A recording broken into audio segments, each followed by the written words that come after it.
Sandonesang sapatos ni Luis Pigarnia. Sapatero si tatay, kilalang-kilala ang mga likha niyang sapatos dito sa aming bahay. Marami ang pupunta sa amin para magpasadya. Ayon sa mga sabi-sabi, tatalunin pa raw ng mga sapatos ni tatay ang mga sapatos sa gawang Marikina, matibay, pulido at malikhain ang mga disenyo sa kanyang mga sapatos. Paano mo ba naiisip ang mga ganitong istilyo? Kay ganda siguro, dinadalaw ka ng musa ng mga sapatos at swelas. Parang may madik ang iyong kamay. Sa lahat ng pagpapupuri, matipid, nangingiti lamang ni tatay. Tahimik na tao si tatay, bihirang magsalita. Lumaki ako kapiling ang mga sapatos na gawa ni tatay. Madalas ay kinaingat-ingatan ko ang mga kinakainggitan ako ng mga kalaro at kaklase ko. Buting araw at sapatos, sapatero ang tatay ko. Lagi tuloy ako may batong sapatos pag pasukan, kapag Pasko, kapag birthday ko, o kung nakatanggap ako ng honors sa klase. Ginagawan pa niya ako ng ekstrang sapatos kapag may tira-tirang balat at tela. Buti ka pa, Karina, laging bago ang sapatos mo. Ako na lagi na lang pamana ng ate ko. Sa akin napupunta lahat ng pinagalitan niya. Himok ng aking isang kaklase. Nasa grade 2 na ako nang muling mabuntis si nanay. Tagal naming hinintay na magkaroon ako ng kapatid. Sabi ng lola ko, sinagot na raw ang matagal dinadasal na masundan ako. Naku, magkakaroon na pala ako ng kahati sa mga sapatos. Pero di bale, dalawa na lang kaming igagawa ni tatay ng sapatos. Ngayon, habang nasa tiyan pa si baby, narinig ko nag-uusap sina nanay at tatay. Nagpa-check up ako kanina. Sabi ng doktor, babae daw. Magiging anak natin talaga ba? Kung babae nga, pag-aralin natin ng ballet. Gusto ko magkaanak ng ballet dancer. Ngayon pa lang ay mag-aral na ako gumawa ng sapatos na pamballet. Pero hindi lahat ng pangarap ni tatay ay natupad. Nagulat kaming lahat nang makita namin ang bago kong kapatid. Wala itong paa, pinanganak, naputol ang dalawang paa. Narinig namin kung ano-anong chismis dahil sa kapansanan ng kapatid ko. Siguro raw ay binalak ni nanay ipalaglag ni nanay ang kapatid ko, kaya kulang-kulang ang parte ng katawan. Niluwas raw ng mga mapinsalang gamot ang kanyang paa. Isinumpa raw ng mga diwata ng sapatos si tatay dahil mahal ito sumingil sa mga sapatos, sa mga mapasadyang sapatos, o baka raw ipinaglihi si Susie sa manika. Nanay, bakit po ba walang paa si Susie? Nagkaroon kasi ako ng impeksyon, anak. Nahawa ako ng German measles habang pinagbubuntis ko pa lamang ang kapatid mo, at iyon ang naging epekto. Malungkot na kinuwento ni nanay. Hindi na magiging ballet dancer ang kapatid ko. Malungkot si tatay araw-araw. Ganun ang naiisip ko kapag nakikita ko ang mga paa ni Susie. Kaya pinilit ko si nanay na muling pag-aralin ako sa isang ballet dancer. Dati kasi ayoko mag-ballet. Pero Mrs., bakit hindi niyo po i-enroll si Katrina sa piano o sa painting o sa barutya class? Hindi yata talaga para sa kanya ang pagsasayaw. Sabi ng teacher ko sa nanay ko. Malungkot ako hindi para sa sarili ko, kung hindi kila tatay at Susie. At sa mga pangarap na masyadong mali up, saksi ako kung paano minahal nila nanay at tatay. Walang pwede manloko kay Bunso. Minsan habang kami ay pipiknik sa parke ay minsan may isang nanay na nakita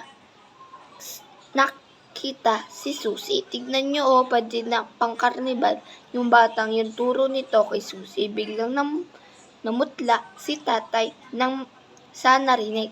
Tumikom ang mga kamao. Noon ko lang nakitang nagsalubong ang kilay ni tatay. Muntik niya nang suntukin ito. Anong problema mo, ha? Buti napigilin siya ni nanay. Isang gabi habang nakahiga kami sa kama, narinig kong kinakausap ni tatay si Susie. Anak, hindi balay kulang ang mga paa mo. Nang salaga sa amin ng nanay mo na lumaki kang mabuting tao at buo ang tiwala sa sarili.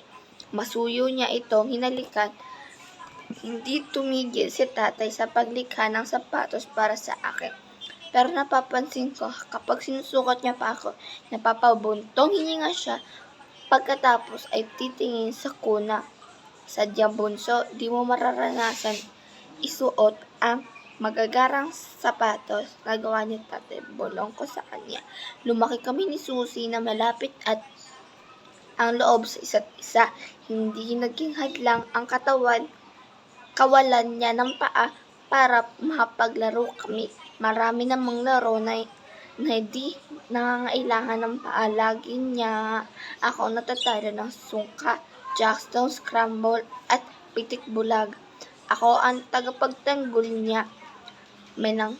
Kapag may nangaharot sa kanya, ako ang tagatulak ng wheelchair niya. Ako ang ating nag-aalalay noong natuklasan na marami kaming pagkakatulad.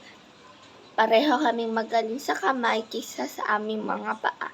Ako sa pagpipinta. Siya naman sa pagsusulat ng kwento at si tatay kami rin ang magaling sa kanya. Minsan ginising ako ni Susie. Sabi niya, nanaginip daw siya ng isang pambihirang sapatos. Napakaganda raw nito sa kanyang mga paa. May paa siya sa panaginip. Gulat na tanong ko sa sarili. Maniwala ka, ate. Napakaganda ng mga sapatos. Kaganda ng sapatos. Sa panaginip ko, kulay dilaw na satrong na may dekorasyon sa flower sa harap. Magbe-birthday siya noon at napansin ko tuwing nalapit ang kanyang kaarawan na nanaginip siya ng mga sapatos. Ate, nanaginip na naman po ako ng sapatos, kulay pula ito na velvet at may malaking bako sa tagiliran. Pinanggit niya na rin sa akin ang sapatos na kulay asul na nakabukas ang dulo at litaw ang mga daliri niya. Ang sapatos niya puti na may kaunting takong at may ribon na pula. Ang sapatos na yari sa maong na may bordang na buwan at mga bituin. Sandalyas na para lambat ang kulay lila. Sapatos na may nakadikit na bilog na kristal sa harap.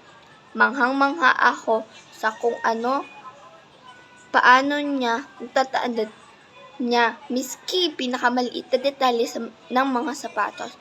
Ang disenyo na bulaklak, ribbon, botones at squilles, beads o buckle.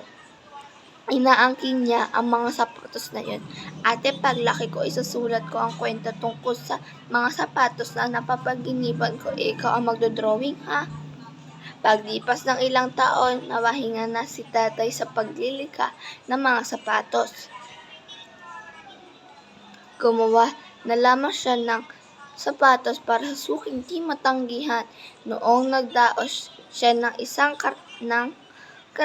kaarawan, niregaluhan ko siya ng isa kong painting na may nakapintang isang pares ng maugat na kamay na lumilikha ng sapatos. Binigyan naman siya ni Susie ng isang music box na may sumasayaw na ballet dancer. Pinasaya niyo ang tatay niyo, sabi ni nanay. Pagkatapos nun, naging masakitin na siya. 12 taon si Susie nang pumanaw si tatay. Isang araw hindi sinasadyang napagawi ako sa bodega. Naghahalungkat ako ng lumang sapatos na pwedeng ipamigay sa mga bata sa bahay ampunan. Sa paghahalughog ko, nabuksan ko ang isang kahon, mukhang matagal nang hindi nagagalaw. Nang naglalaman ito ng maliliit na kahon, mga kahon ng sapatos na